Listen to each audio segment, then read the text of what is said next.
স্বাগত আজকের ভোটে ট্রেনে। রাজনৈতিক দলগুলোর কাছ থেকে বৃহৎ জোট করার ঘোষণা আসছে, আর এই জোটের ক্ষেত্রে সমস্যা হয়ে দাঁড়াচ্ছে প্রতীক। কারণ গণপ্রতিনিধিত্ব আদেশের নতুন যে সংশোধনীর অনুমোদন দিয়েছে সরকার, তাতে জোট করলেও নির্বাচন করতে হবে নিজস্ব প্রতীকে। বড় দলের সঙ্গে ছোট দল জোট করে নিজেদের প্রতীকে নির্বাচন করলে দলগুলো জিতে আসতে পারবে কি? কিংবা এই ভূখণ্ডে আলাদা আলাদা মতাদর্শের রাজনীতি না দাঁড়ানোর পেছনে বড় দলগুলোর প্রতীকে নির্বাচন করা কতটা বাধা? রাজনীতিতে প্রতীক শিরোনামে আজকের ভোটের ট্রেন কথা বলবে এই নিয়েই। আপনার সঙ্গে আছি আমি আজহার লিমন। আলোচনায় আজ আমাদের সঙ্গে স্টুডিওতে যোগ দেবেন খেলাফত মজলিস, বিপ্লবী ওয়ার্কার্স পার্টির এবং নির্বাচন বিষয়ক একজন সিনিয়র সাংবাদিক। এদের সঙ্গে আমরা আলোচনায় যাব। তার আগে চলুন শুনে আসি ভোট রাজনীতি নিয়ে আজকে রাজনীতিকদের চলতি আলাপ। জামাত আমির ডক্টর শফিকুর রহমান মায়েদের কর্মঘণ্টা নিয়ে একটি মন্তব্য করেছেন, যেটি নিয়ে সামাজিক যোগাযোগ মাধ্যম সহ বিভিন্ন শিবিরে আলোচনা হচ্ছে। চলুন শুরুতেই দেখে নিই সেটি। যদি সুযোগ পাই, মাদেরকে বাড়তি আর একটু সম্মান করব, যেটা হবে তাদের প্রতি ইনসাফ। আমার মা, তিনি তার গর্ভের সন্তান নিচ্ছেন, সন্তানকে বুকের দুধ দিচ্ছেন, তার বুকটাকে সন্তানের জন্য বিছানা বানাচ্ছেন, এই সন্তানকে লালন পোষণ করছেন, আবার তিনি ক্ষেত্র বিশেষে একজন পেশাজীবী হিসেবে দায়িত্ব পালন করছেন। আমরা যদি 8 ঘন্টার জায়গায় তাদের জন্য 5 ঘন্টা করি, তাহলে মারা এতই সিনসিয়ার, এতই কমিটেড, তারা চিন্তা করবে যে সরকার যে দেশ আমাদেরকে সম্মান দিয়েছে, আমাদের উচিত 8 ঘন্টার কাজ 5 ঘন্টায় শেষ। ক্ষমতায় গেলে জামাত আমির মায়েদের কর্মঘণ্টা 8 ঘন্টা থেকে 5 ঘন্টায় নামিয়ে আনার ঘোষণা দিয়েছেন। একই সঙ্গে বরাবরের মতো পিয়ার নিয়ে কথা বলতে দেখা গেছে জামাত নেতাদের। জামাতের নায়েবে আমির পর্যায়ের একজন নেতা দাবি করেছেন যে পিয়ার পদ্ধতি চালু হলে নির্বাচন কেন্দ্রিক সন্ত্রাসের সমাপ্তি ঘটবে। পিয়ার যেটা হয়েছে, এটা দুটা কারণে খুব দরকার। একটা হলো টাকা পয়সা দিয়ে যে ধরনের ইলেকশন করা হয় এবং মারামারি করে ইলেকশন হয়, যদি প্রপোর্শনেট রিপ্রেজেন্টেশন এই পিআর যদি চালু হয়, তাহলে এই ধরনের কোনো টাকা পয়সা এবং গুন্ডামি সেসব ইলেকশনে করার কোনো সুযোগ থাকবে না। ইলেকশন সুন্দরভাবে পরিচালিত হবে বলে আমরা বিশ্বাস করি। গণভোটের মাধ্যমে এটার সমাধান হয়ে তারপরে নির্বাচন হওয়া উচিত। জোটের প্রতীকের মতো দলের প্রতীক নিয়ে আজকে নির্বাচন কমিশন এবং রাজনীতির মাঠে আজকেও বাগবিতণ্ডা আমরা দেখেছি। টাঙ্গাইলে শাপলা প্রতীক নিয়ে আজও বক্তব্য রেখেছেন এনসিপির উত্তরাঞ্চলের মুখ্য সংগঠক সার্জিস আলম। চলুন শুনে আসি। আমরা মনে করি শাপলা না দেওয়ার কোনো প্রশ্নই নাই। যেহেতু আইনগত বাধা নেই, আমরা আমাদের জায়গা থেকে শাপলা আদায় করে নিব। যখন একটা জিনিস আমার প্রাপ্য, এনসিপির প্রাপ্য, যখন সেটা দেওয়া হবে না, তাহলে অবশ্যই সেই স্বেচ্ছাচারী আচরণের বিরুদ্ধে আমার লড়াই করতে হবে। এনসিপির যদি প্রয়োজন হয়, এনসিপি এই লড়াইটা রাজনৈতিকভাবে রাজপথে করবে। অভ্যুত্থানের পরে এই জুলাই সনদ এখন পর্যন্ত একটি অসম্পূর্ণ জুলাই সনদ। এই জুলাই সনদ দিয়ে দায় সারা ভাব নিয়ে অন্তর্বর্তীকালীন সরকার নির্বাচনের দিকে অগ্রসর হতে পারে না। যদি প্রতীক নিয়ে ভিন্ন বক্তব্য দিতে দেখা গেছে নির্বাচন কমিশনের পক্ষ থেকে ইসি সিনিয়র সচিব আক্তার আহমেদ আজকেও বলেছেন যে জাতীয় নাগরিক পার্টি এনসিপিকে শাপলা প্রতীক বরাদ্দ দেওয়ার সুযোগ নেই। কমিশন যেটা বলেছে যে তারা স্ববিবেচনায় নিজের একটা প্রতীক বরাদ্দ করে দেবে, সেটাই হচ্ছে এখনকার পর্যন্ত অবস্থান। বিএনপির রাজনৈতিক দলের থেকে এসে রাজনৈতিক প্রতীকের জোটবদ্ধ এটা কমিশন সিদ্ধান্ত নেবেন এ ব্যাপারে কি করবেন না করবেন। তবে প্রাথমিকভাবে বলা যেতে পারে যে এটা উপদেষ্টা পরিষদের থেকে যেটা অনুমোদিত হয়ে গেছে, এটা আইন মন্ত্রণালয়ের কাছে প্রাথমিকভাবে আছে। ইসির সচিবের জোটের প্রতীক নিয়ে মন্তব্যের জোটের প্রতীক আলোচনার বিষয় ছিল রাজনৈতিক শিবিরে। আর বিএনপির স্থায়ী কমিটির সদস্য আমির খসরু মাহমুদ চৌধুরী বলেছেন যে জোটবদ্ধ দলগুলোর ক্ষেত্রে প্রতীকের স্বাধীনতা থাকা উচিত। আমরা যে যাই করি, আমরা আমাদের 31 দফা বাস্তবায়ন করবো, এটা আমরা জানি। সেটা ঐক্যমত হলেও আমরা বাস্তবায়ন করব, না হলেও করব। গণতন্ত্র না থাকাকালীন আমরা রাস্তায় গিয়েছি। দেশে যখন গণতন্ত্র আছে, তখন থাকবে আগামী দিনে। আমাদের দাবি দেওয়া নিয়ে জনগণের কাছে যেতে হবে। জনগণের ম্যান্ডেট নিয়ে সংসদে এসে সেটা পাস করতে হবে। রাস্তায় কোনো বিশৃঙ্খলা সৃষ্টি করে নয়, স্থিতিশীলতা নষ্ট করে নয়। কারণ এটা দেশের স্থিতিশীলতা নষ্ট হলে দেশ চারিদিক থেকে ক্ষতিগ্রস্ত হয়। আজকের বিষয়ে রাজনীতিতে প্রতীকে বিএনপির স্থায়ী কমিটির সদস্য সালাউদ্দিন আহমেদের এই মন্তব্য নিয়েও আমরা আলোচনা করব। যুবদলের ৪৭তম প্রতিষ্ঠা বার্ষিকী উপলক্ষে সাবেক রাষ্ট্রপতি জিয়াউর রহমানের সমাধিতে শ্রদ্ধা জানিয়ে তিনি বলেছেন যে জাতীয় নির্বাচনের যোগ্য প্রার্থীদেরই মনোনয়ন দেবে বিএনপি। একই সঙ্গে ফ্যাসিবাদ বিরোধী আন্দোলনে থাকা বিভিন্ন দল নিয়ে বৃহত্তর জোট করারও ঘোষণা দেন তিনি। যাদের সাথে আমরা যুগপৎ আন্দোলন করেছি এবং অন্যান্য একটা বৃহৎ জোটের জন্য আমরা চিন্তা করছি, সবাইকে নিয়ে ঐক্যবদ্ধভাবে যাতে আমরা আগামীতে এই নির্বাচনে বৈতরণে পার হতে পারি। তবে জাতির মধ্যে ঐক্যটাই হচ্ছে আমাদের সবচেয়ে বড় শক্তি। সেই ঐক্য বজায় রাখার জন্য কেউ যাতে বিভেদের পথে না যায় সেই মেসেজটা আমরা দিচ্ছি। এসব বক্তব্যের প্রতিক্রিয়া জানতে আমরা আজকের বিষয়ে রাজনীতিতে প্রতীক ইস্যুতে আলোচনায় ঢুকবো। শুরুতেই আমরা দর্শকদের পরিচয় করে দিতে চাই আজকের অতিথিদের সঙ্গে। আজ আমাদের স্টুডিওতে আছেন খেলাফত মজলিসের মহাসচিব ডক্টর আহমেদ আব্দুল কাদের এবং নির্বাচন বিষয়ক সিনিয়র সাংবাদিক এবং reporters forum for election and ডেমোক্রেসির সাবেক সভাপতি একরামুল হক সায়েম এবং সেগুন বাগিচা দলীয় কার্যালয় থেকে সরাসরি যুক্ত আছেন বিপ্লবী ওয়ার্কার্স পার্টির সাধারণ সম্পাদক সাইফুল হক। আপনাদের সবাইকে স্বাগত জানাচ্ছে আজকের ভোটের ট্রেন। শুরুতেই আমরা সায়েম ভাই আপনাকে দিয়ে আলোচনাটা শুরু করি। আপনি এই নির্বাচন কমিশন, নির্বাচন সাংবাদিকতার সঙ্গে বহুদিন আছেন। এই যে একটা মানে প্রতীক নিয়ে নির্বাচন কমিশন থেকে নানান ধরনের বিতর্ক তৈরি হচ্ছে, আমরা দেখলাম যে শাপলা প্রতীক নিয়ে এনসিপির সঙ্গে মানে অব্যাহত একটা দ্বন্দ্ব, আজকেও আলাপ আলোচনা হয়েছে। কিন্তু নতুন আরেকটা যে দ্বন্দ্ব শুরু হয়েছে বা আলোচনা শুরু হয়েছে সেটি হলো যে জোট করলে নির্বাচনটা করতে হবে নিজস্ব দলীয় প্রতীকেই, যেটি আমরা দেখছি যে এই যে ব্যাপারগুলো মানে এই ধরনের এই প্রতীক নিয়ে যে সংকটগুলো সেটা নির্বাচন কমিশন থেকে কেন আসছে? স্যাম ভাই, আপনি একটু ব্যাখ্যা করবেন যে এই যে নতুন যে সংশোধনের কথা বলা হচ্ছে আরপিওর ২০ ধারা, এখানে আসলে কি আছে এবং এই কাজটি নির্বাচন কমিশন কেন করতে গেল, উদ্দেশ্যটা কি সংক্ষেপে? দেখেন, এর মধ্যে সংশোধনীটি হয়ে গেছে, নির্বাচন কমিশনও অনুমোদন দিয়েছে এবং মন্ত্রিপরিষদও অনুমোদন দিয়ে ফেলেছে। আমি আপনাকে একটা প্রশ্ন দিয়ে শুরু করতে চাই। আপনাকে যদি আমি জিজ্ঞেস করি, এখানে বিপ্লবী ওয়ার্কার্স পার্টির সাইফুল ভাই রয়েছেন, বিপ্লবী ওয়ার্কার্স পার্টির প্রতীক সম্পর্কে আপনি জানেন কিনা, যে প্রতীক কি তাদের আপনি জানেন?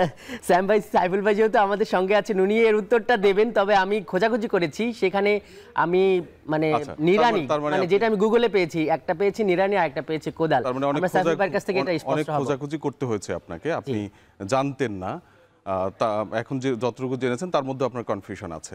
আপনি ববি হাজ্জাজের নেতৃত্বাধীন এনডিএম এর প্রতীক কি আপনি জানেন? না, মানে প্রচলিত না, এই কারণে আমার কিংবা আন্দালি পার্থ নেতৃত্বাধীন যে জাতীয় পার্টি বিজেপি, তার প্রতীক কি জানেন আপনি? মানে ছোট ছোট দলগুলোর পরিচিত নয় দেশের মাঠে। প্রতীক একটা রাজনৈতিক দলের খুবই গুরুত্বপূর্ণ একটা অনুষঙ্গ। আপনি জানেন যে নিবন্ধনের সময় প্রতীক পেয়ে থাকে রাজনৈতিক দলগুলো, এবং এই প্রতীক নিয়ে নানা আলোচনা, আপনি যেমনটা বলছিলেন যে শাপলা প্রতীক পেতে এনসিপি নানা ধরনের এক ধরনের আন্দোলন তারা করছেন, এটা নিয়ে ব্যাপক আলোচনা হচ্ছে। তো এই প্রতীক পরিচিতি পায় কখন? যখন এই প্রতীক নিয়ে আপনি নির্বাচন করবেন, এবং আপনি আপনার প্রতীকে নির্বাচন করবেন, এটাই তো স্বাভাবিক। আপনি কোনো জোটের সাথে যেতে পারেন, জোটবদ্ধভাবে আপনি কাজ করতে পারেন, কর্মসূচি দিতে পারেন, আপনি নির্বাচনও করতে পারেন। কিন্তু আপনি যদি নির্বাচনটাও আপনার প্রতীকে না করেন, তাহলে আপনার যে স্বকীয়তা, আপনার যে স্বতন্ত্রতা, এটা কি থাকলো? আপনার তো প্রতীক আছে, আপনার নিজস্ব নীতি আছে, আপনার নিজস্ব গঠনতন্ত্র আছে, আপনার নিজস্ব কর্মসূচি আছে, আদর্শ আছে। তো আপনি যদি পুরোপুরি একটা দলের মধ্যে পুরোপুরি বিলীন হয়ে যান, তাহলে আপনার যে রাজনৈতিক দল সেটা যতই ছোট হয়ে থাকুক, তাহলে সেটা তো আসলে জনগণের মধ্যে জনভিত্তি তৈরি করতে পারবে না, জনগণ জানতে পারবে না। জনগণ তো প্রতীক দেখে ভোট দেয়। এই কারণেই কি এই ধরনের একটা ধারা সংযোজন হয়েছে? মূলত যেটা হয়েছে যে এটা আসলে নির্বাচন সংস্কার কমিশনের সুপারিশ ছিল। নির্বাচন সংস্কার কমিশন, যেটি বদিউল আলম মজুমদারের নেতৃত্বাধীন কমিশন ছিল, তারাই মূলত সুপারিশ করেছে এই জন্য যে যেন ছোট দলগুলো বড় দলগুলোর মধ্যে বিলীন না হয়ে যায়, তারা যেন তাদের স্বতন্ত্রতা আলাদা আলাদা বেড়ে উঠতে পারে, আলাদা আলাদা মতাদর্শ দলগুলো যাতে দাঁড়ায়। আমি আপনাকে যদি কোশ্চেন করি এখন, যে আপনি ইসলামী আন্দোলনের প্রতীক কি? আপনি না, সেটি তো জানি। সেটি জানেন। কেন জানেন? যে ইসলামী আন্দোলন বাংলাদেশ, তারা কিন্তু তাদের প্রতীক নিয়ে একেবারে স্থানীয় নির্বাচন থেকে শুরু করে সংসদ নির্বাচন, তারা কিন্তু ব্যাপক নির্বাচন অংশ ভাই, আমরা একটু সাইফুল ভাইয়ের কাছ থেকে আসি, কারণ সাইফুল ভাই এর প্রতিক্রিয়াটা আপনি আমাকে জানতে চেয়েছেন। সাইফুল ভাই, নিশ্চয়ই আপনি আমাকে শুনতে পাচ্ছেন। দুইটা প্রশ্ন, সেটা হলো যে এই যে সাইম ভাই মানে বলছে যে মানে জানতে চাইলো প্রতীক কি, এই প্রশ্নটা আপনার কাছে আমি কনভে করছি, আপনার কাছে আমি তুলে ধরছি প্রশ্নটা। আরেকটা ব্যাপার হলো যে একসাথে করে রাখি প্রশ্নটা, যে বিএনপির সঙ্গে তো মানে নানান জায়গায় আপনাদের একটা সখ্যতা পূর্বেও ছিল বা এখনও দেখা যাচ্ছে, মানে সেটা হলো যে বিএনপি একটা বৃহত্তর ঐক্যের ডাক দিয়েছে।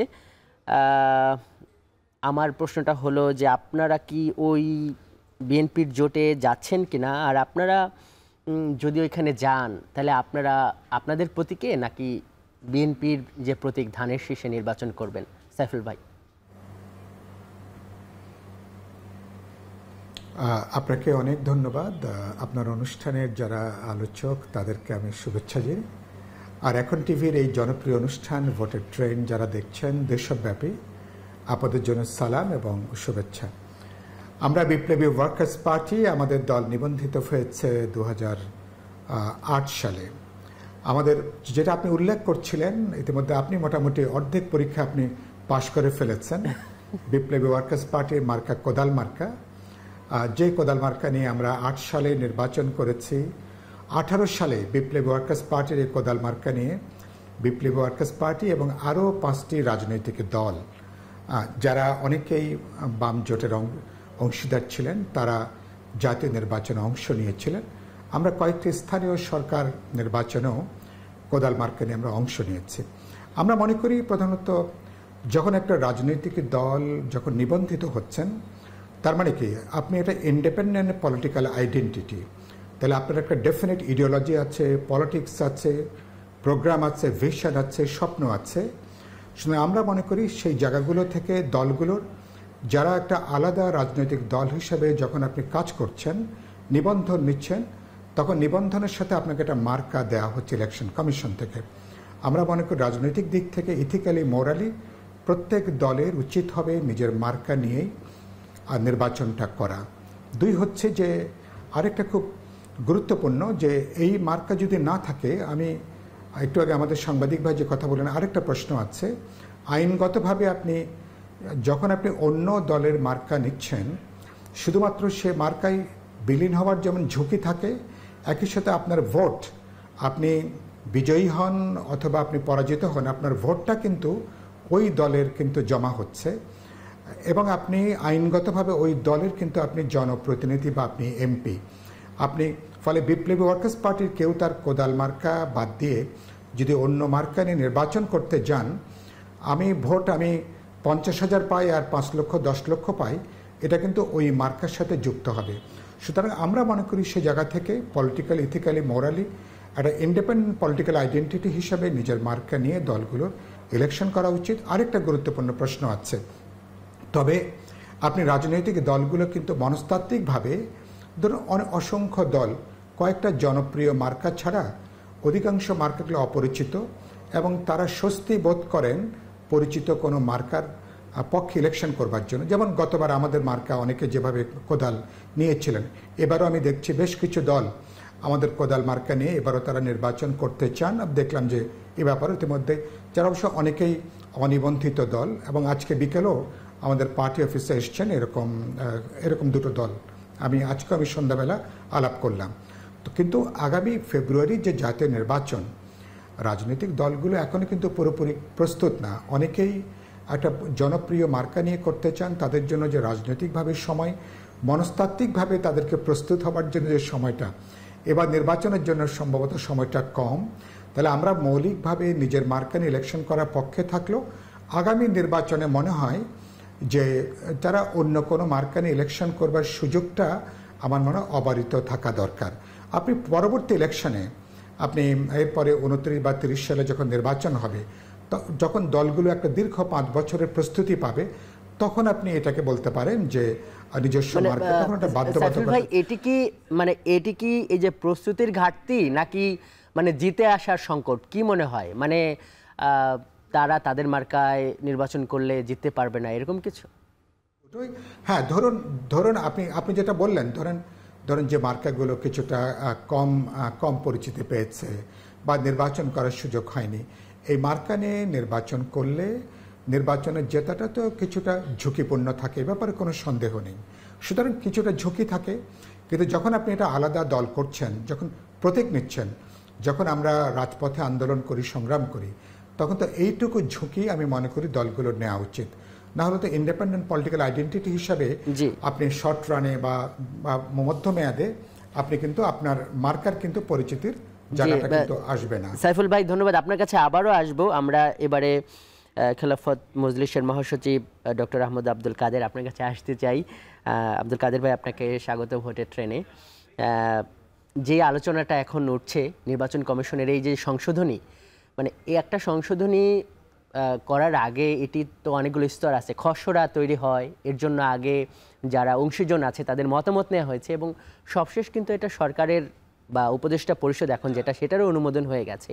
তো এখন এটা নিয়ে যে প্রশ্ন আসছে, এটার আসলে সমাধানটা কেমন হবে? আর একই প্রশ্ন আপনার কাছে করতে চাই, আমার ভুল না হলে, আপনার মার্কা হলো দেয়াল ঘড়ি, নানান ধরনের জোটের কথা শোনা যাচ্ছে, ইসলামী জোট, বিএনপির অধীনে বৃহত্তর জোট, আপনারা কোন দিকে যাচ্ছেন? গেলে আপনারা আপনাদের প্রতীক নিয়ে নির্বাচন করবেন কিনা, নাকি বড় দলের প্রতীকে যাবেন? আপনাকে ধন্যবাদ এবং আমার সহকর্মী বৃন্দ এবং যারা দেখছেন তাদেরকে শুভেচ্ছা জানাচ্ছি। আসসালামু আলাইকুম ওয়া রাহমাতুল্লাহি ওয়া বারাকাতুহু। প্রতীক ইস্যুটি আমার সাহেব যে কথাগুলো প্রথম দিয়ে বলেছেন, আমি এর সঙ্গে পুরো একমত। দল সঙ্গে প্রতীক জড়িত এবং নিবন্ধন দেওয়ার সময় প্রতীক দেওয়া হয়, চাওয়া হয় সেটা। এখন যদি দলের প্রতীক যদি নির্বাচনে ব্যবহার না করা হয় তাহলে দল তো অপরিচিত থেকে যায়। এবং আমাদের নিজের অভিজ্ঞতা আছে, আমরা দুইবার কয়েকবার ইলেকশন করেছি, প্রত্যেকবারই আমরা চেষ্টা করেছি বড় দলের সঙ্গে, বিএনপির সঙ্গে আমরা ইলেকশন করেছি, তো এক সময় বিএনপি করেছি, এতে আমাদের কোনো লাভ হয় নাই। দলগতভাবে আমরা দল প্রতীক পরিচিত হয় নাই।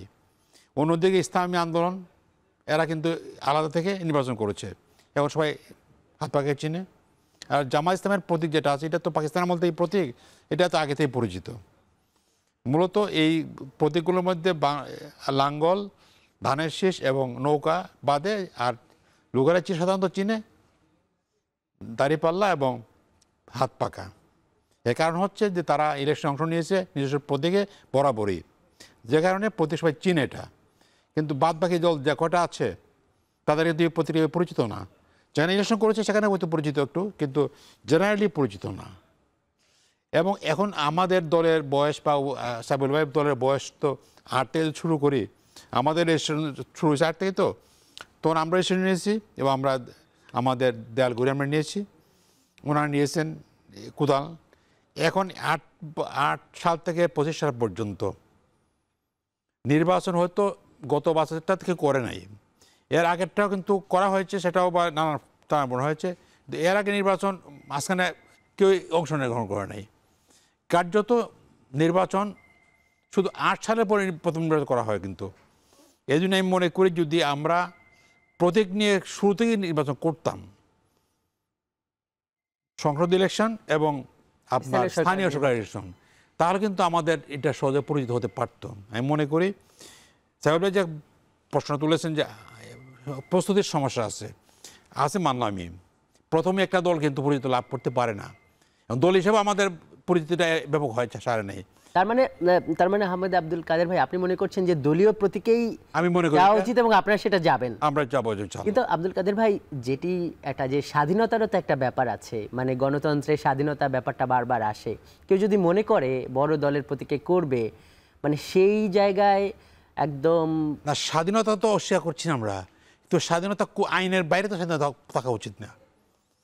আপনি প্রতীক নিচ্ছেন কেন তাহলে? আমরা স্বাধীনতা আছে, আপনি বিএনপি করার, জামাত স্বাধীনতা আছে, আপনি জামাত করেন, আপত্তি করছি না আমরা। তো আপনি মনে করেন যে আপনার দল থাকতে হবে, দলের মার্কা পরিচিত হতে হবে, আপনি যদি মনে করেন, তাহলে আপনি পৃথক দল করছেন। আর স্বাধীনতা মানে এই না যে আমি বিএনপিকে পছন্দ করি বিএনপি করবো, এটা তো স্বাধীনতা হচ্ছে না। এই জন্য আমি মনে করি জোট করেছেন নানান কারণে করা হয়, এটা স্বাধীনতাকে হস্তক্ষেপ করছে না। কিন্তু আপনি নির্বাচনটার সঙ্গে প্রতীক জড়িত। এখন স্বাধীনতার কথা বলে যদি আমি প্রতীক দিয়ে আমি অন্য প্রতীক নির্বাচন করা দেশে করে নেন, তা আপনি প্রতীক নিলেন কেন? এটা তো প্রশ্ন হতে পারে। স্বাধীনতা কোনো ইস্যু, এটা আমি মনে করি না, এটা হচ্ছে সুবিধার ইস্যু। আমি স্র্যাপ মনে করি যারা বিএনপির মার্কা নিয়ে করতে চান অথবা পরিত মার্কায় করতে চান সেটা সুবিধার প্রশ্ন। জামাতের মার্কা নিয়েও কেউ করতে চাইতে কেউ করতে চাচ্ছে এবং আমি একটা জোট হচ্ছে, একটা কথা মনে রাখা দরকার, যখন প্রথম আরপিডি বের হলো খসড়া তখন বিরোধিতা করেছিল। তারা বলেছিল যে না যার যার মার্কায় স্বাধীনতার প্রশ্ন। আমি তখন তাহের ব্যাগে স্পষ্ট বলেছি, তো আপনি এই কথা বলছেন কেন? বিএনপি কিন্তু তোর সাপোর্ট দিয়েছে বড় রাখা দরকার। আজকে বিএনপি অন্য কথা বলছে, কিন্তু সেই খসড়া সময় কিন্তু বিএনপি সাপোর্ট দিয়েছে। কিন্তু এখন চিত্র এখন তারা উল্লাতে জামাত সাপোর্ট দেয়। কাদের ভাই, আমাদের একটা বিরতির সময় আসছে। দর্শক, আমরা একটি বিরতিতে যাচ্ছি, দেখুন ভোটের ট্রেন। RICL TMX, যুগের পর যুগ স্থাপনা থাকে মজবুত। VRM প্রযুক্তির RICL TMX পর্যায়ে আমরা মতামত শুনে আসবো তৃণমূলের রাজনীতিতে প্রতীক এই ইস্যুতে তৃণমূলের মতামত নিয়ে পাঠিয়েছেন আমাদের সহকর্মী মোকাররম হোসাইন। রাজনৈতিক দলের প্রতীক কেবল একটি দলের ব্যালট পেপারে সিল দেবার জন্য তৈরি করা হয় না, বরং একটি রাজনৈতিক প্রতীক সেই দলের নীতি আদর্শ কিংবা লক্ষ্য উদ্দেশ্যকেও নির্দেশ করে, যার ফলে কখনো কখনো জাতীয় সংসদ নির্বাচনে ব্যক্তির চেয়ে প্রতীক হয়ে ওঠে বেশি গুরুত্বপূর্ণ। তবে বাংলাদেশের রাজনৈতিক প্রেক্ষাপটে আসন্ন ত্রয়োদশ জাতীয় সংসদ নির্বাচনে জোট, ভোট এবং প্রতীক নিয়ে কি ভাবছে উত্তরের তৃণমূলের নেতাকর্মীরা, চলুন জেনে আসি। সুনেতৃত্ব কেন্দ্রিক ভোট হওয়া দরকার, নির্বাচন হওয়া দরকার, সেদিকেই জনসমর্থন থাকা দরকার। সেক্ষেত্রে মনে করি পরিবর্তনে যেসব দল নূতন আদর্শ উদ্দেশ্য এবং নূতন নীতি নৈতিকতা নিয়ে জাতির কাছে আসবে, তাদের প্রতীককেও জনগণের গ্রহণ করা উচিত। ছোট দলগুলো তাদের অস্তিত্ব টিকিয়ে রাখার জন্য তাদের নিজস্ব প্রতীক এবং পরিচয় নির্বাচন করা দরকার। জোট তো সেটা আলাদা জিনিস, জোটে গেলেও তাদের নিজস্ব পরিচয় এবং স্বকীয়তা বজায় রেখেই তাদেরকে নির্বাচনে অংশগ্রহণ করা দরকার। ভোট দেওয়ার জন্য প্রতীককেই দেখবে, মানুষকে দেখে না, সবাই প্রতীককে দেখে। প্রতীক যেখানে থাকে সে যেই প্রতীকে হোক, যে যার ভক্ত সেখানে ভোট দেয়। তৃণমূল পর্যায়ের যে দলগুলো আছে তারা যদি বড় দলগুলোর সাথে জোট করে ইলেকশন করে, মানে আমরা তাহলে তাদেরকে চিনব কেমনে যে তাদের নিজস্ব একটা প্রতীক আছে। আসন্ন ত্রয়োদশ জাতীয় সংসদ নির্বাচনে রাজনৈতিক দল বা জোটগুলো তাদের নিজের প্রতীকে নির্বাচন করবে নাকি জোটের বড় দলের প্রতীকে নির্বাচন করবে, তা নিয়ে অবশ্য দ্বিধাবিভক্তি দেখা যাচ্ছে তৃণমূলের নেতাকর্মীদের মাঝে। কেউ কেউ বলছেন জোটের বড় প্রতীক নিয়ে নির্বাচন করলে ছোট দলের ব্যক্তিরা লাভবান হলেও দীর্ঘমেয়াদে ক্ষতিগ্রস্ত হবে দল। আবার কেউ কেউ বলছেন যদি বড় দলের ভোট ব্যাংক কিংবা নেতাকর্মীদের সহযোগিতায় না পাবেন তাহলে কেনই বা বড় দলের সাথে জোটবদ্ধ হবে ছোট দলগুলো, সে প্রশ্ন ছুটছেন কেউ কেউ। রংপুর থেকে মোকাররম হোসাইন, এখন। আমরা তৃণমূল মানুষের মতামত শুনছিলাম, রংপুর থেকে আমাদের সহকর্মী মোকাররম হোসাইন এটি পাঠিয়েছেন। আমরা এবার একটু সাইফুল ভাইকে দিয়ে আলোচনাটা শুরু করি।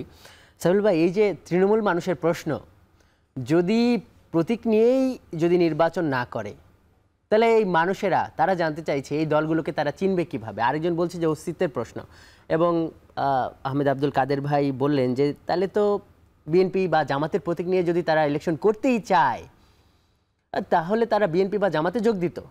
এখন আপনি আপনার একটা অবস্থানের কথা বলেছেন যে এখন সময় নেই, তো এই দুইটা ব্যাপার, মানে প্রস্তুতের একটা ঘাটতি, আরেক জায়গায় অস্তিত্বেরও প্রশ্ন আসছে, এই দুই জায়গা থেকে আপনি কোন জায়গাকে বেছে নেবেন? না, আমার মনে হয় আমি আমার বক্তব্যের মধ্য দিয়ে ইতিমধ্যে আমি স্পষ্ট করেছি। আমি মনে করি যে যখন আমরা কোনো একটা রাজনৈতিক দল করি কেন, মানে আমি বিদ্যমান রাজনৈতিক দলের উপরে আমার একটা অনাস্থার জায়গা থেকে তো আমি নতুন রাজনৈতিক দল করি। সুতরাং আমি বিপ্লবী ওয়ার্কার্স পার্টির দিক থেকে আমরা যখন একটা আলাদা দল, আমাদের আলাদা ইডিওলজি আছে, পলিটিক্স আছে, প্রোগ্রাম আছে, আমাদের গঠনতন্ত্র আছে, ভিশন আছে, এবং আমাদের বলে কয়েক দশক সামনে রেখে এক ধরনের রূপকল্প নিয়ে আমরা কাজ করি। সেদিক থেকে আমি আপনার সঙ্গে একমত যে আমাদের যে দলের যে প্রতীক, আমি মনে করি বিপ্লবী ওয়ার্কার্স পার্টির দলের যে প্রতীক, আমরা এ পর্যন্ত যত নির্বাচন অংশ নিয়েছি 2008 সালে বলি, 18 সালে বলি, আমরা বিপ্লবী ওয়ার্কার্স পার্টির এই কোদাল মার্কা নিয়ে আমরা অংশগ্রহণ করেছি, এবং আমরা যেসব জায়গায় অংশ নিয়েছি যথেষ্ট জনপ্রিয় মার্কা হিসাবে কোদাল মার্কা কিন্তু মানুষ সেটাকে গ্রহণ করেছে। সুতরাং আরেকটা যেটা বললেন, আর যখন আমি কিন্তু অন্য দলের যখন আপনি যুক্ত হন তখন বাস্তবে আলাদা রাজনৈতিক দল হিসাবে আপনার স্বতন্ত্র অবস্থান অনেকখানি হারিয়ে যেতে পারে, এই ঝুঁকিটা থাকছে। এখন আমাদের এখানে মনস্তাত্ত্বিকভাবে ব্যাপারটা হলো যে কোনোভাবেই নির্বাচনে জেতা, যে কোনো পন্থায় নির্বাচনে জেতা।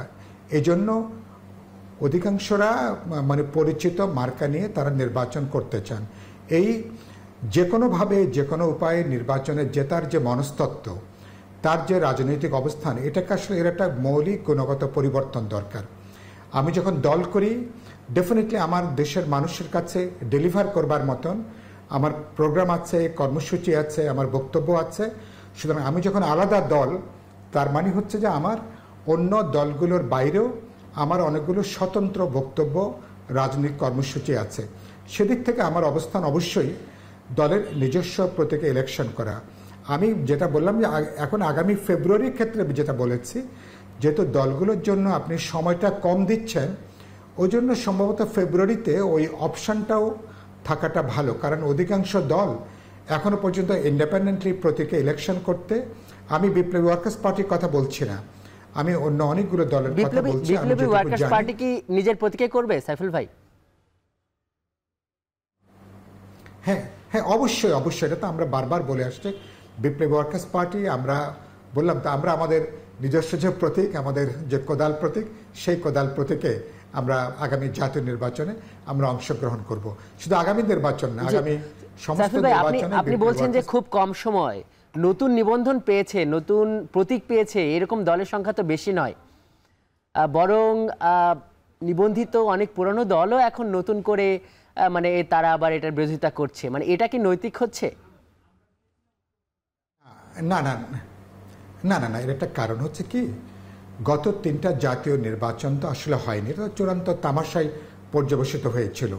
বাস্তবে দলগুলো নির্বাচন যেটা উৎসব মুখরভাবে আমাদের মানুষ নেয়, তো সেই যে মানুষ তো সুযোগটা পায়নি।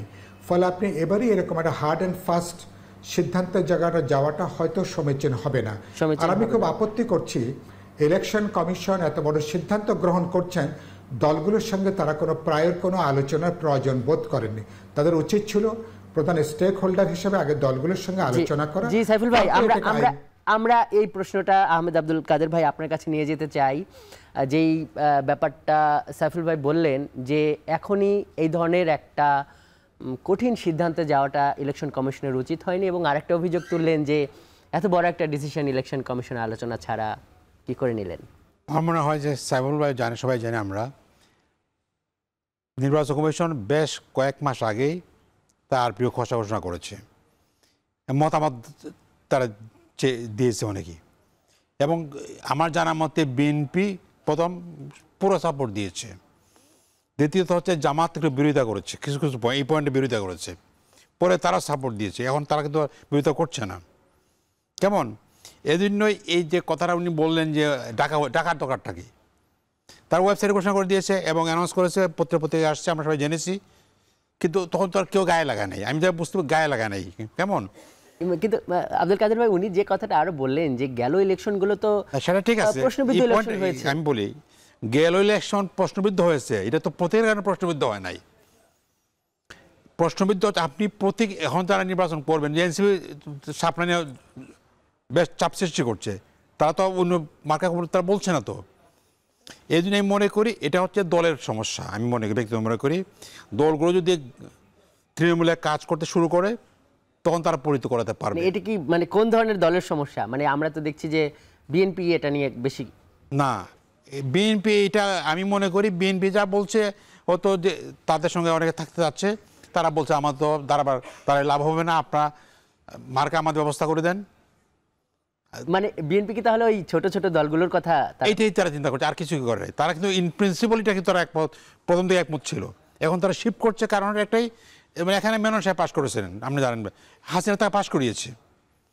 আবুল কালাম নামে এক বদল, আমি এখন তাকে চিনি ঠিক মতো, উনি কিন্তু গুলশানে পাশ করেছেন। কেন ইমাজিন, যাকে আমরা চিনি না তিনি গুলশানের মতো জায়গা থেকে পাশ করেছেন মার্কার কারণে। লোককে যা বড় কথা না, মার্কা। তো এইটা হচ্ছে আমাদের দেশের প্রবলেম। সারা দুনিয়া থেকে তো এই ধরনের প্রবলেম নাই। না কিন্তু মানে এরকম অনেক রাজনৈতিক ব্যক্তিত্ব আছেন যারা খুব রাজনীতিতে ব্যক্তি হিসেবে পরিচিত, তাদের তো পাশ করিয়ে সংসদে নেওয়াটাও অনেকটা এদেশের রাজনীতিতে ঐতিহ্য।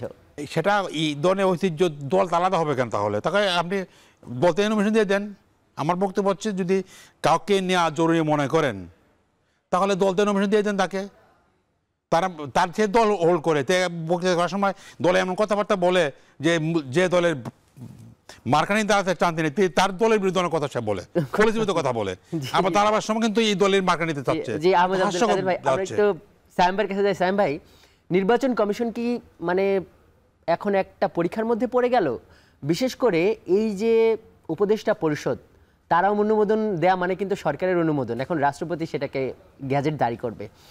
এখন তাহলে আসলে কি করার আছে? এখন কি এই যে দাবিটা উঠছে, এখন কি এটা কি আর পরিবর্তন সম্ভব? আর যদি পরিবর্তন না হয় তাহলে এই অন্য প্রতীকে যদি নির্বাচন করা হয় জোটবদ্ধভাবে, তখন আসলে শাস্তি বা তখন আসলে এর মানে ব্যাপারটা কি হতে পারে? প্রথম কথা হলো পরিবর্তন সরকার নির্বাচন কমিশন চাইলে যে কোনো সময় করতে পারে, কিন্তু যদিও এখন একটা ম্যাচিউর অবস্থায় চলে গেছে অনেকগুলো প্রক্রিয়া শেষ করে, যেটা বলছিলেন আহমেদ আব্দুল কাদের, যে এটা নির্বাচন কমিশন কিন্তু ওয়েবসাইটে দিয়েছিল, এবং নির্বাচন কমিশন ওয়েবসাইটে দেওয়ার আগে কিন্তু নির্বাচন সংস্কার কমিশন তারা যে সুপারিশ করেছে সেটাও ওয়েবসাইটে দেওয়া হয়েছে, সেটা নিয়ে রাজনৈতিক দলগুলোর মতামত নেওয়া হয়েছে, এবং ঐকমত্য কমিশনের যেই সংলাপ হয়েছে সেখানে শুধুমাত্র কিন্তু এই যে সংবিধানের যে বিষয়গুলো নিয়ে আলোচনা সেগুলো না, এসব বিষয়গুলো নিয়ে আলোচনা হয়েছে এবং সেগুলোতে রাজনৈতিক দলগুলো ঐকমত্য হয়েছে, এগুলো নিয়ে কিন্তু কথা বলেনি।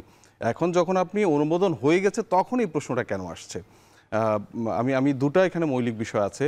প্রথমত ভাইজার সাইফুল ভাই যেটা বলছিলেন যে প্রস্তুতির বিষয়, 5 তারিখের পর থেকেই তো নির্বাচন নিয়ে কথা হচ্ছে, নির্বাচন নিয়ে দাবি তোলা হচ্ছে, দ্রুত নির্বাচন দিন।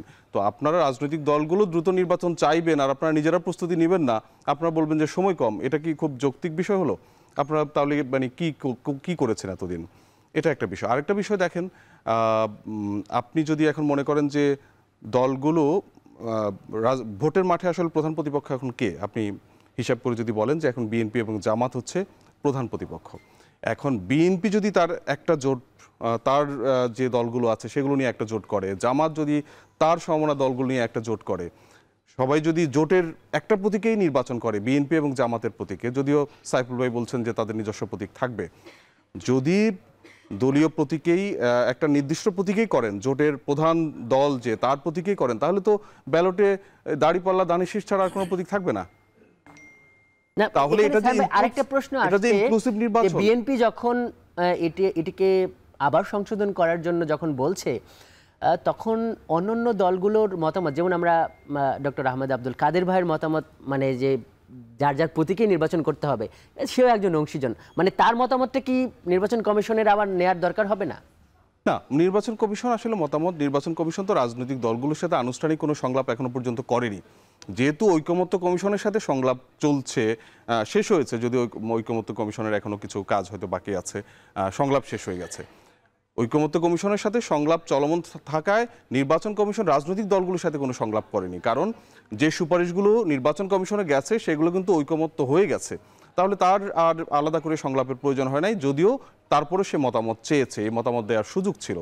তো এখানে আমার মনে হয় নির্বাচন তার মানে এই এখনকার এটি সংশোধন হবে কি হবে না এটি নির্বাচন কমিশনের উপরই নির্ভর করছে, এটি আপনি মনে করছেন? এটা সরকার নির্বাচন কমিশন চাইলে যে কোনো সংশোধন করতে পারে, কিন্তু এই সংশোধন আসলে করাটা কতটা যৌক্তিক কিংবা এটা বড় কোনো ইস্যু কিনা সেটাই হলো বিবেচনার বিষয়। এখানে আমি আপনাকে ছোট্ট করে একটা বিষয় বলি, একটা মৌলিক একটা বিষয় আছে। ধরেন সাইফুল ভাইয়ের দল ধানের শীষ প্রতীক নিয়ে সংসদে গেল, সংসদে আপনি জানেন যে 70 অনুচ্ছেদের একটা বিধান আছে, যদিও এটি সংশোধন করা হচ্ছে। যদি 70 অনুচ্ছেদ থাকে তাহলে সংসদে সাইফুল ভাই আসলে কার প্রতিনিধিত্ব করবে? ধানের শীষের মাধ্যমে তিনি নির্বাচিত। না, আমি কথার কথা বলছি, যদি ধানের শীষের মাধ্যমে তিনি নির্বাচিত হন তাহলে তিনি কি বিএনপির বিরুদ্ধে ভোট দিতে পারবেন যদি 70 অনুচ্ছেদ বহাল থাকে? এবং দিতে পারবেন না, অর্থ বিলেও দিতে পারবেন কিনা। তারপরে হচ্ছে যদি তিনি যেই জোটে ধানের শীষ হোক দাড়িপাল্লা হোক যেই প্রতীক নিয়ে নির্বাচিত হয়েছেন সেই দল যদি ক্ষমতায় যায়, তিনি যদি মনে করেন যে না আমি ক্ষমতায় থাকবো না, আমি বিরোধী দলে থাকবো, তাহলে কি যেতে পারবেন? মানে তাহলে তো তার মানে অনেকগুলো সংকট রয়ে গেছে। স্যাম ভাই আবার আসবো। দর্শক এই পর্যায়ে যাচ্ছে একটি বিরতিতে, সঙ্গেই থাকুন। আজকে আমরা কথা বলছি রাজনীতিতে প্রতীক এই ইস্যুতে। এবারও আমরা একটু সাইফুল ভাইকে নিয়ে আলোচনা শুরু করতে চাই। সাইফুল ভাই, আমরা শেষ মুহূর্তে আছি, আমরা অল্প করে সময় পাবো।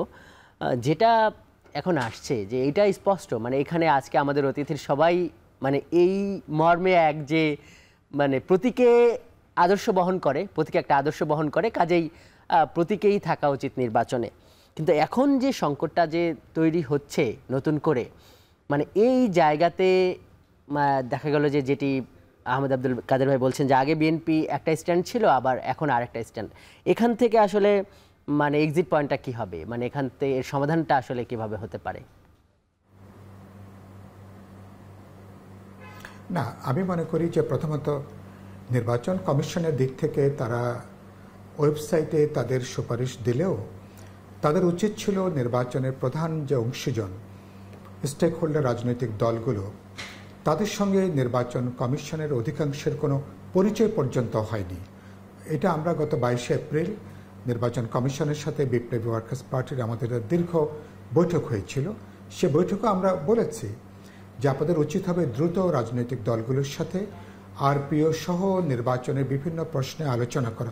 ধরুন এই যে তারা যে জামানতের পরিমাণ তারা যে বৃদ্ধি করতে চান, সর্বোচ্চ ব্যয়সীমা নির্বাচনে তারা যে বৃদ্ধি করতে চান, এগুলো নিয়ে আপনি যারা গুরুত্বপূর্ণ অংশীদার রাজনৈতিক দলগুলো, তাদের সাথে নির্বাচন কমিশনের তো বৈঠক দরকার ছিল, আলাপ আলোচনা দরকার ছিল, মত বিনিময় করা দরকার ছিল। বলতে পারেন প্রায় একপাক্ষিকভাবে। কিন্তু সাইফুল ভাই, যেটি শোনা যাচ্ছে যে নির্বাচন ব্যবস্থা সংস্কার কমিশন যে সমস্ত প্রস্তাব দিয়েছে, সেই সমস্ত প্রস্তাবের ভিত্তিতে নির্বাচন কমিশন এই ধরনের সংস্কার বা পরিবর্তনগুলো এনেছে। সেগুলোতে রাজনৈতিক দলগুলো মতামত দিয়েছে, সেখানে তো রাজনৈতিক দলগুলোর মতামতই নির্বাচন ব্যবস্থা সংস্কার কমিশনের মতামত। না না না, একটু একটু একটু একটু জায়গায় ভুল হচ্ছে। যেমন প্রতীক নিয়ে জাতীয় ঐক্যমত কমিশনে কোনো আলোচনাই হয়নি। আমি দায়িত্ব নিয়ে বলছি, কোনো আলোচনাই হয়নি। নির্বাচনের ব্যয়সীমা নিয়ে, নির্বাচনের জামানত এবং তার ব্যয়সীমা নিয়ে ঐক্যমত কমিশনের আমি প্রায় সমস্ত বৈঠকে থাকার চেষ্টা করেছি, এখানে কোনো আলোচনাই হয়নি। পুরো নির্বাচন যেখানে একটা কালো টাকা, অবৈধ সম্পদ, মাফিয়া, দুর্বৃত্তদের একটা উন্মত্ত প্রতিযোগিতা পর্যবেসিত হয়, টাকার খেলায় পর্যবেসিত হয়, সেটা কিভাবে রোধ করা যাবে, বন্ধ করা যাবে, যারা রাজনীতিকরা আত্মনিবেদিত প্রাণ, সৎ, দেশপ্রেমিক মানুষ কিভাবে অংশ নিতে পারেন, এগুলোর জন্য কিন্তু বাস্তবে ইফেক্টিভ দৃশ্যত কোনো অর্থপূর্ণ আলোচনাই হয়নি। আপনি বাস্তবে এগুলো কিন্তু এখন আপনি ইম্পোজ করছেন, একভাবে চাপিয়ে দিচ্ছেন। এবং এই ধারা চললে আগামী পার্লামেন্টে বাস্তবে এটা কিন্তু বিত্তবান, ধনী এবং লুটেরা, মাফিয়াদের একজনের ক্লাবও পর্যবেসিত হওয়ার ঝুঁকিটা কিন্তু বাড়বে। সুতরাং আপনি এত সংস্কার করছেন, কিন্তু পার্লামেন্ট যদি একটা ব্যবসায়ীদের ক্লাবে যদি পর্যবেসিত হয়, তাহলে কিন্তু আখেরে ওই যে বললেন না যে বজ্র আটনি ফসকা গেরো, এরকম একটা জায়গায় কিন্তু যে ঠেকতে পারে আর কি। জি সাইফুল ভাই, আপনাকে অনেক ধন্যবাদ। আমরা এই জিনিসটা, আমরা এই কথাটা ডক্টর আহমেদ আব্দুল কাদের আপনার কাছে নিতে চাই যে এই যে নির্বাচন কমিশন কি তাহলে এই ধরনের একটা বিষয় চাপিয়ে দিচ্ছে, সেই চাপিয়ে দেবার অধিকার কি সাংবিধানিক একটা প্রতিষ্ঠান হিসেবে তিনি রাখে কিনা? প্রথম কথা হচ্ছে, নির্বাচন কমিশনের দুটো ব্যাপারে আমাদের আপত্তি আগেও ছিল, এখনও আছে। আমরা প্রস্তাব দিয়েছিলাম যে আগে ছিল 25 লাখ টাকা, এটা 50 লাখে বাড়াবেন কেন? 10 লাখ, 10 টাকা ধরেছে তো প্রায় 50 টাকা হয়ে যেতে হওয়া যাওয়ার সম্ভাবনা আছে। আমরা প্রস্তাব দিয়েছি না, এটা আগের বরং নিচে করা উচিত, আরও 25 টাকাতে 20 নামানো উচিত, আমরা প্রস্তাব দিয়েছিলাম। এটা কিন্তু নির্বাচন কমিশন গ্রহণ করে নাই। কাজে নির্বাচন কমিশনের কিছু কাজ তো অবশ্যই আপত্তি করার আছে। এই জামানতের ব্যাপারটা একটা বড় প্রশ্ন। আমাদের মতো ছোট দলগুলো বা গরিব মানুষের দলগুলো এটা বহন করা বেশ কঠিন ব্যাপার, কিন্তু মনে রাখতে হবে। এই জন্যই আমি মনে করি এটা একটা আপত্তিকর বিষয় আছে। এরপরে ধরেন আপনার প্রত্যেক নিয়ে আলোচনা তো হয় না আমাদের, এটা তো সত্য কথাই, কারণ নির্বাচন ব্যবস্থা সংস্কার কমিশনে হয়নি না, সংস্কার কমিশনের প্রস্তাব ছিল, কিন্তু আমাদের ঐক্যমতের মধ্যে কোনো মিটিং, আমাদের ঐক্যমত মিটিং হয়েছে কি করে কারণে বন্ধ করা যায়, কি করে নির্বাচন কমিশনকে স্ট্রেংথেন করা যায়, এগুলো আলোচনা বেশি হয়েছে। কার বুদ্ধিতে এটা করলো? না, এটা ওই যে আপনার সংস্কার কমিশনের প্রস্তাব দিয়েছিল, আমাদের কাছে স্পেয়ার পাঠিয়েছিল, তো আমরা এখানে বলছি না, এটা বেশি কিন্তু রাজনৈতিক দলগুলো মতামত চেয়েছে, হয়তো বেশিরভাগ দল মতামত দিয়েছে, ঠিক আছে, এই জন্য আমি জানি না তারা এটা বলে নাই, কিন্তু আমরা মতামত দিয়েছি এটা কম করতে হবে, বেশি নয়, কম করতে হবে। 25 লাখ অর্কে বেশি হয়ে যায়, যদিও নির্বাচন প্র্যাকটিক্যালি কিন্তু কোনো জায়গাতেই এত পাঠিত করা যাচ্ছে না, এটা বাস্তব কথা, এবং করা যাচ্ছে না তো সবাই জানে, পরিষ্কার জানে এটা। এখন কি করে কম পয়সা করা যাবে, আমরা কিছু প্রস্তাব দিয়েছিলাম, পোস্টার বন্ধ করতে হবে, আরো কিছু বন্ধ করতে, এবং জি ধন্যবাদ। আমরা সাইম ভাই, আপনি 1 মিনিট সময় পাবেন। সেটা হলো যে প্রত্যেকটা ইলেকশনের পরে নির্বাচন কমিশন নিয়ে নানান ধরনের তর্ক বিতর্ক তৈরি হয়, মানে এই নির্বাচন কমিশন কি তার কাজ শুরু করার আগেই মানে নানান বিতর্কের জন্ম দিয়ে দিচ্ছে? একটা বড় প্রশ্ন আসছে যে জামানত কেন এত বাড়ানো হলো রাজনৈতিক দলগুলোর পরামর্শ ছাড়া? সংক্ষেপে যদি শেষ উত্তর। এখানে আমি আগেই বলেছিলাম যে এই প্রশ্ন আমরাও করেছিলাম যে রাজনৈতিক দলগুলোর সাথে আপনারা সংলাপ করছেন না কেন, বসছেন না কেন? এখন নির্বাচন কমিশনকে প্রস্তুতি নিতে বলা হয়েছে ডিসেম্বর থেকে ফেব্রুয়ারির মধ্যে নির্বাচন। এখন তাকে যদি নির্বাচন করতে হয় এই আইন বিধিগুলো আগেই তাকে শেষ করতে হবে। এখন রাজনৈতিক দলগুলোর সাথে কেন সংলাপ করছে না, এই প্রশ্নের উত্তরে আমাদেরকে যেটা জানিয়েছিল যে যেহেতু রাজনৈতিক দলগুলোর সাথে ঐকমত্য কমিশনের সংলাপ হচ্ছে, সরকারের সংলাপ হচ্ছে, একই সাথে সংস্কার কমিশনের মতামতের উপরে তারা রাজনৈতিক দলগুলোর মতামত নিচ্ছে, সেজন্য নির্বাচন কমিশন মনে করে না যে আলাদা করে আপাতত রাজনৈতিক দলগুলোর সাথে বসার দরকার আছে। রাজনৈতিক দলগুলোর সাথে বসার একটা শিডিউল আছে, আমরা যেটা শুনেছি, সেটা হয়তো সামনে কিছুদিন পরে বসবে, সেখানে হয়তো আলাপ আলোচনায় অনেক ধরনের পরামর্শ আসতে পারে, সেগুলো হয়তো নির্বাচন কমিশন যতটুকু তাদের সংশোধন করার সুযোগ থাকে সেগুলো হয়তো করতে পারে। ইকরামুল হক সাইম, আপনাকে ধন্যবাদ আজকের ভোটে ট্রেনে যুক্ত হওয়ার জন্য। ধন্যবাদ ডক্টর আহমেদ আব্দুল কাদের আপনাকে, এবং বিপ্লবী ওয়ার্কার্স পার্টির সাধারণ সম্পাদক সাইফুল হক ভাই, আপনাকেও ধন্যবাদ আজকের এই ভোটে ট্রেনে যুক্ত হওয়ার জন্য। দর্শক, এই ছিল আজকের ভোটের ট্রেনে, এতক্ষণ সঙ্গে থাকার জন্য ধন্যবাদ আপনাদের।